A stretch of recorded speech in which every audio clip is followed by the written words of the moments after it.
দ্বীপ উপজেলা কুতুবদিয়ার সঙ্গে মূল ভূখণ্ডের একমাত্র যোগাযোগ মাধ্যম পেকুয়ার মগনামা জেটি ঘাট। 1990 সালে নির্মিত এই জেটি সর্বশেষ 2004 সালে সম্প্রসারণ করা হয়। এরপর দীর্ঘ 20 বছরেও কোনো সংস্কার হয়নি। সাইফুল ইসলামের রিপোর্ট, জানাচ্ছেন সুলতানা মরিয়ম। কক্সবাজারের কুতুবদিয়া দ্বীপকে মূল ভূমির সঙ্গে যুক্ত রাখে মগনামা জেটি ঘাট। এই জেটি 1990 সালে পানি উন্নয়ন বোর্ড তৈরি করেছিল। দীর্ঘ সময় পার হলেও এখনো পর্যন্ত কোনো সংস্কার হয়নি। জেটির কংক্রিট প্লেট সরে লোহার রড বেরিয়ে এসেছে, চারপাশে ভাঙা রেলিং পড়ে আছে। যে কোনো সময় বড় দুর্ঘটনা ঘটার ভয় রয়েছে। দুর্ভোগে স্থানীয়রা।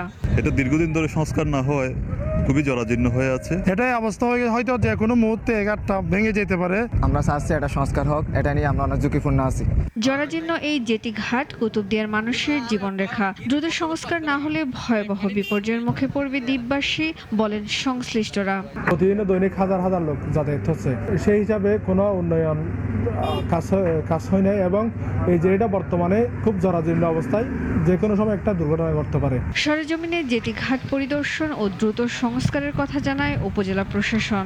আগামী অর্থ বছরে কিভাবে করে মেরামত করা যায় এই বিষয়ে এই ঢাকা থেকে একটি পরিদর্শন টিম এসেছেন স্থানীয় সরকার বিভাগ থেকে, এবং তারা আগামী অর্থ বছরে এটি একটি বড় প্রকল্পের মাধ্যমে এটি মেরামত করে দেবেন বলে আশ্বস্ত করেছে। স্থায়ী বেড়িবাঁধ ও জেটি ঘাট সংস্কারে দ্রুত কার্যকর পদক্ষেপ নেবে প্রশাসন, এমনটাই প্রত্যাশা স্থানীয়দের। সুলতানা মরিয়ম, নাগরিক।